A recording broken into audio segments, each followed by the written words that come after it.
मामिला मन्त्री डाक्टर शिवमाया तुङ आम्फेलाई कानुन न्याय तथा संसदीय मामिला मन्त्रालय सम्बन्धी विनियोजन शीर्षकमाथिको छलफलमा उठेका प्रश्नहरूको जवाब दिन समय उपलब्ध गराउँछु।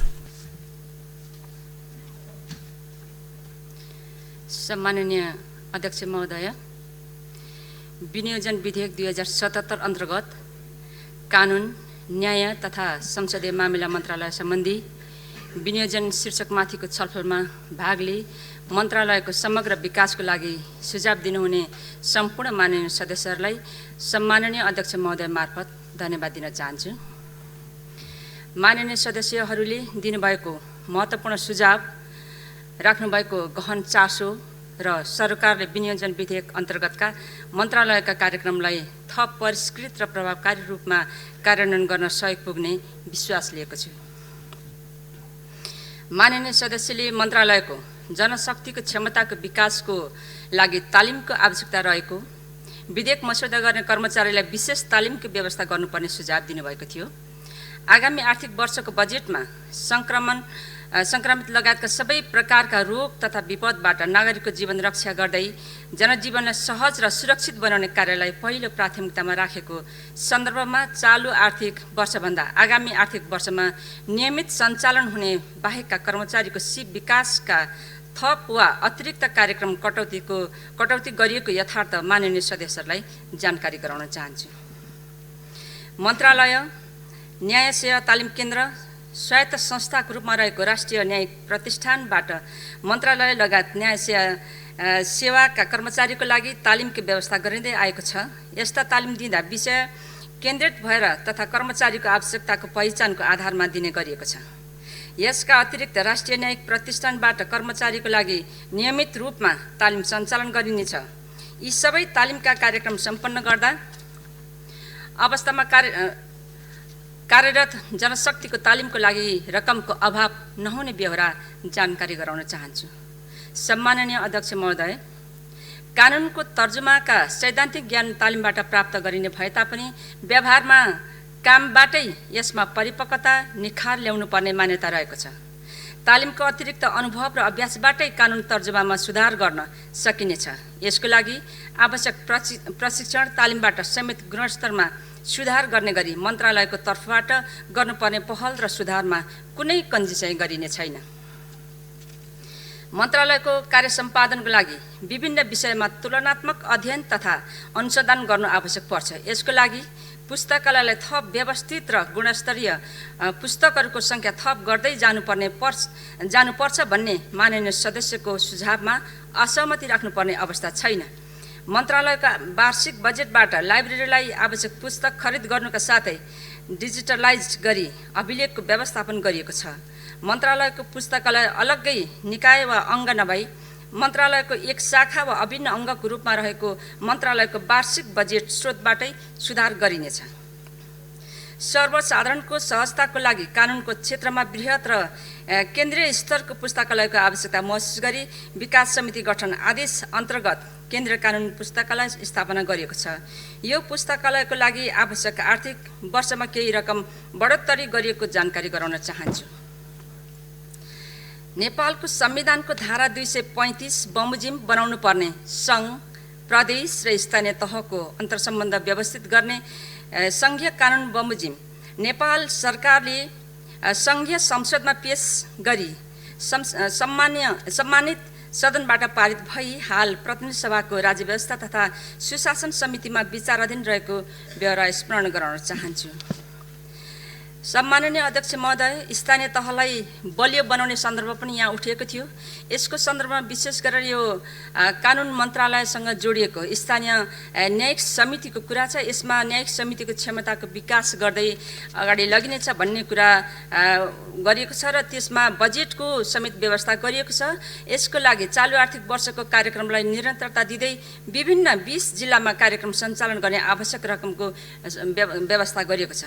त्यसै गरी स्थानीय तहबाट माग भएको विषयमा नमुना कानुनको मस्यौदा उपलब्ध गराउन सकिने गरी कानुन नमुनाको मस्यौदा निर्माण तथा कानुन तर्जुमामा सहजीकरणको कार्यक्रम समेत रहेको छ। यसका लागि आवश्यक रकमको व्यवस्था गरिएको छ। न्यायलाई छिटो छरितो बनाउने र न्यायमा सबैको सहज पहुँच हुने अवस्था सिर्जना गर्नको लागि आवश्यक नीतिगत तथा कार्यक्रमगत व्यवस्था गरिएको छ। कानुनी सहायता प्रणालीलाई प्रभावकारी बनाउनको लागि एकीकृत कानुनी सहायता नीति 2076 स्वीकृत भई कार्यान्वयनमा रहेको छ। मेलमिलाप जस्ता विवाद समाधानका वैकल्पिक उपायहरूको प्रवर्धनमा जोड दिएको छ। सर्वोच्च अदालतको सन्दर्भमा पनि यहाँ प्रश्न उठेको थियो। त्यो तर्फमा यो सर्वोच्च अदालतको चौथो रणनीतिक योजनामा आवश्यक रणनीतिक कार्यनीति र कार्यान्वयनको कार्ययोजना निर्धारण गरी कार्यान्वयन गर्ने व्यवस्था गरिएको छ। यद्यपि यस विषयमा अर्थात् सर्वोच्च अदालततर्फ यो न्यायपालिकाको तर्फ जुन बजेटहरू हाम्रो अर्थात् कानुन मन्त्रालयको बजेटमा त्यस्तो रकम उल्लेख नहुने बेहोरा समेत यहाँ जानकारी गराउन चाहन्छु। सम्माननीय अध्यक्ष महोदय, माननीय सदस्यले कानुन मन्त्रालयको शीर्षकको खर्च रकमलाई घटाउनको लागि खर्च कटौती प्रस्ताव पेश गर्नुभएको छ। माननीयज्यूले दिनुभएका सुझावबाट यी विषय मन्त्रालयको शीर्षकको नीतिगत असहमति भन्दा पनि प्रभावकारी कार्यान्वयन र सुधारको विषयसँग सम्बन्धित रहेको मैले पाएको छु। तसर्थ सुझाव र मन्त्रालयले अवलम्बन गरेको नीतिमा समानता नै रहेको र असहमतिको अवस्था नदेखेकोले माननीय सदस्यले आफ्नो खर्च कटौतीको प्रस्तावलाई फिर्ता लिई विनियोजन विधेयक पारित गर्नको लागि सहयोग गरिदिनुहुन्छ भन्ने मैले विश्वास लिएको छु। अन्त्यमा कानुन, न्याय तथा संसदीय मामिला मन्त्रालयको विनियोजन शीर्षकमा माननीय सदस्यहरूले भाग लिनुभएको छ र उहाँहरूले गहन रूपले छलफलमा भाग लिनुभएको छ। त्यसर्थ उहाँहरूलाई अध्यक्ष महोदयको मार्फत पुनः धन्यवाद दिन चाहन्छु। धन्यवाद।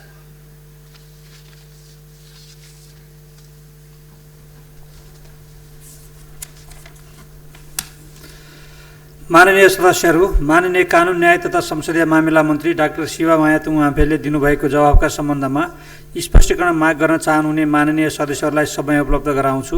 विनियोजन विधेयक अन्तर्गत सम्बन्धित मन्त्रालयको विनियोजन शीर्षकहरूमाथिको छलफलमा भाग लिनुभएका माननीय सदस्यहरूले मात्र स्पष्टीकरण माग गर्न पाउनुहुने बेर जानकारी गराउँछु। स्पष्टीकरण माग गर्न चाहनुहुने प्रत्येक माननीय सदस्यलाई 1 मिनेटको समय निर्धारण गरेको छु। माननीय प्रकाश पन्थ। सम्माननीय अध्यक्ष महोदय मार्फत मन्त्रीज्यूलाई मेरो क्वेसन छ, प्रश्न जिज्ञासा। सरकारले सांसदहरूको आवाज सुनेको छैन। यसै गरी संसदीय समितिहरूको निर्देशनलाई पनि त्यति वास्ता गरेको छैन। हजुर नेपाल सरकारको कानुन मन्त्री मात्र हो कि संसदीय मामिला मन्त्री पनि हो, सांसदहरूको मन्त्री पनि हो? यो कुरा स्पष्ट हुन चाहन्छु। यसै गरी कतिपय मौलिक हक नियमावलीहरू अहिलेसम्म पनि आउन सकेनन्, जसले गर्दा मौलिक हक कार्यान्वयनमा निकै चुनौती देखेको छ। मौलिक हक नियमावलीहरू कहिलेसम्म आउँछन्? धन्यवाद। माननीय अनिता देवकोटा। सम्माननीय अध्यक्षज्यू मार्फत म मन्त्रीज्यूलाई प्रश्न गर्न चाहन्छु। कानुन ड्राफ्ट गर्ने बेला सरकारहरूसँग व्यापक छलफल गरेर किन कानुन निर्माण गरिँदैन, ड्राफ्ट बनाइँदैन? अनि जब विधेयक आउँछ अनि सरकारहरूले आन्दोलन गर्ने, अनि बल्ल सरकारले सुन्नुपर्ने। सरकारवालासँग पनि छलफल गरेर यदि ड्राफ्ट ल्याउने हो भने यो हाम्रो ओनरसिप छ भन्ने फिल हुन्थ्यो। त्यतातर्फ मन्त्रालयको ध्यान किन जाँदैन भनेर म प्रश्न गर्न चाहन्छु। माननीय रमेशचन्द्र रायमाझी। सम्माननीय अध्यक्ष महोदय मार्फत म कानुन मन्त्री तथा सङ्घीय मामिला मन्त्रीज्यूलाई केही जिज्ञासाहरू राख्न चाहन्छु, प्रश्न गर्न चाहन्छु। सर्वोच्च अदालतमा लगभग 21,000 मुद्दाहरू छन्। ती मुद्दाहरू चाहिँ फैसला हुनलाई त्यहाँ चाहिँ कर्मचारीहरूदेखि त्यहाँको मेन पावरहरूलाई धेरै परिचालन गर्नुपर्ने हुन्छ। तर यस वर्षको बजेट चाहिँ कट्टा गरिएको छ र समयमा मान्छेले चाहिँ आफ्नो चाहिँ न्याय पाएन भने त्यो न्याय पाएको कुनै अर्थ हुँदैन भन्छन्। त्यसकारण यस्तो निकायमा चाहिँ बजेट किन कट्टा गर्यो, यो प्रश्न राख्न चाहन्छु। धन्यवाद। माननीय सदस्यहरू, अब माननीय सदस्यहरूले सोध्नुभएको स्पष्टीकरणका सम्बन्धमा प्रश्न पार्न माननीय कानुन, न्याय तथा संसदीय मामिला मन्त्री डाक्टर शिवामाया तुङ आम्फेलाई समय उपलब्ध गराउँछु। सम्माननीय अध्यक्ष महोदय, माननीय सदस्यहरूले केही विषयमा जिज्ञासाको रूपमा आफ्नो कुरालाई अगाडि बढाउनु भएको छ। यहाँलाई थाहा छँदैछ कानुन, न्याय तथा संसदीय मामिला मन्त्री भनेको संसदसँग पनि जोडिएको छ भन्ने कुरो यसलाई पुनः स्मरण गराउनु पर्छ जस्तो मलाई लाग्दैन। तपाईहरुसँगै जोडिएको संसदसँगै जोडिएको सरकार र संसद बीचको एउटा पुलको काम गर्ने एउटा मन्त्रालय हो भन्ने कुरो सायद दोहोर्याउनु नपर्ला। र अर्को यो मौलिक हकको सन्दर्भमा आज यो विनियोजन विधेयकमाथि छलफल गरिरहने सन्दर्भमा मात्रै होइन, अगाडि पनि माननीय सदस्यले यो प्रसङ्ग उठाउनु भएको थियो। यो विषय यो संसदमा बताउनुपर्छ अथवा राष्ट्रिय सभामा बताउनुपर्छ भन्ने मैले अनुभूत गरेको थिएँ र यस सन्दर्भमा हिजो पनि जिज्ञासा राख्नुभएको थियो। र यस सन्दर्भमा हामीले मौलिक हकसँग जोडिएका जम्मा 16वटा ऐनहरू निर्माण गर्यौँ। 16वटा ऐनमध्ये 2टा ऐनमा हामीले नियमावली बनाइरहनु आवश्यकता देखिँदैन। अर्थात् यो ऐनसँग जोडिएका ती ऐनहरू भनेको जातीय भेदभाव तथा छुवाछुत कसुर सजाय पहिलो संशोधन ऐन 2075, यो ऐनसँग जोडिएर हामीले नियमावली बनाइरहन नपर्ने, यसको लागि अगाडि नै नियमावली तयार गरी यो जारी भइसकेको कारणले गर्दा अहिले हामीले बनाइरहनु आवश्यक देखिँदैन। र अर्को सार्वजनिक सुरक्षा तेस्रो संशोधन ऐन 2075, यसमा पनि हामीले नियमावली बनाइसकेको कारणले कार्यान्वयनमा आइसकेको कारणले यसलाई बनाउनु आवश्यक देखिँदैन भन्ने खालको कुरा यहाँलाई जानकारी गराउन चाहन्छु।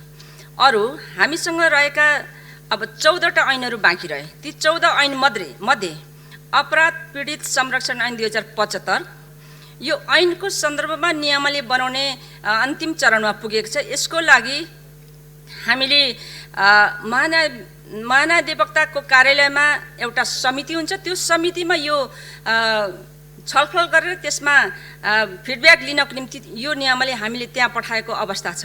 र अर्को अब अहिले अरू बाँकी काम सम्पन्न भइसकेको छ। अरू 2टा, एउटा आवासको अधिकार सम्बन्धी ऐन 2075, त्यो सम्बन्धमा अहिलेसम्म नियमावली बनाउँदै नबनाएको, ड्राफ्टै नगरेको भन्ने होइन, सम्बन्धित मन्त्रालयले यसलाई नियमावली बनाउँदै अगाडि बढाएको छ। अगाडि बढाउने सन्दर्भमा अर्थ मन्त्रालयको पनि सहमति लिएर आउनुपर्छ, कानुन मन्त्रालयले पनि सहमति दिनुपर्छ। सहमति दिइसके पछाडि अगाडि बढ्छ। यो अहिलेको सन्दर्भमा यो आवासको अधिकारकोसँग जोडिएको जुन नियमावली छ, यो सम्बन्धित मन्त्रालयले अगाडि बढाएर अर्थ मन्त्रालयमा सहमतिको लागि त्यहाँ पठाएको अवस्था छ। यसको कन्डिसन यस्तो छ। र अर्को खाद्य अधिकार तथा खाद्य सम्प्रभुता सम्बन्धी ऐन 2075, यसको सन्दर्भमा सम्बन्धित मन्त्रालय अर्थात् कृषि तथा पशुपन्छी विकास मन्त्रालयमा यसले यो नियमावली त्यहाँबाट बनेर अगाडि बढ्नुपर्ने हुन्छ। यसको सन्दर्भमा पनि नियमावली बनिरहेको अवस्था र यसलाई अन्तिम टुङ्गोमा पुर्याउनको निम्ति अर्थात् त्यो मन्त्रालयले फाइनल गर्नको लागि प्रदेश सभा र स्थानीय तहमा पनि हामीले समन्वय गरेर त्यो 2 तहसँग पनि हामीले छलफल गरेर हामी अन्तिम टुङ्गोमा पुग्नुपर्ने भएको कारणले गर्दा, अहिले लकडाउन भएको कारणले गर्दा हामी त्यो प्रक्रियालाई पुरा गर्न सक्ने अवस्थामा रहेनौँ। तसर्थ यसलाई केही समय लाग्छ भन्नुभएको छ। र बाँकी 12वटा ऐनको बारेमा हामीले यो नियमावली बनाइसकेको अवस्था छ र त्यसलाई कार्यान्वयन गरिसकेको अवस्था छ। र यसरी हामीले मौलिक हकलाई कार्यान्वयन गर्ने सन्दर्भमा यहाँसम्म पुगिसकेका छौँ। र अर्को हामीले यो विधेयकहरू ड्राफ्ट गर्ने सन्दर्भमा एकैचोटि यो संसदमा अथवा प्रतिनिधि सभा राष्ट्रिय सभामा एकैचोटि त्यो विधेयक आइपुग्दैन भन्ने कुरो यहाँलाई जानकारी नै छ। 0 ड्राफ्टबाट प्रारम्भ हुन्छ, अगाडि बढ्छ, सरकारवालाहरूसँग पनि छलफल हुँदै जान्छ। त्यति भइसके पछाडि अन्तिममा सचिवालयमा दर्ता भएर तपाईँहरूसँग आइपुग्छ। तपाईँहरूसँग पनि सबै समितिमा जाँदैन, यहाँ कुन समितिमा जाने भन्ने फाइनल कुरो यहाँबाट भइसके पछाडि सम्बन्धित समितिमा जान्छ।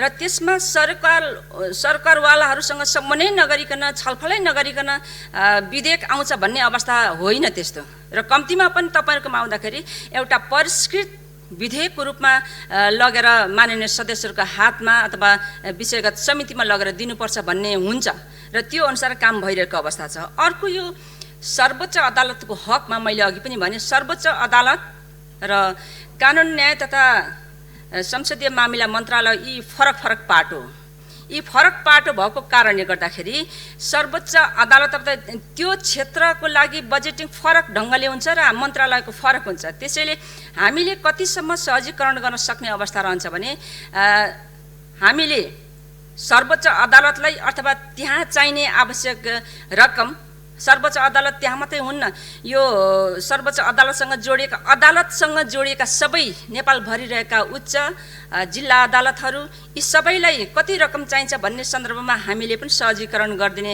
वातावरण रहन्छ। तब त्यो अवस्था रहन्छ, हामीले सहजीकरण गर्छौँ।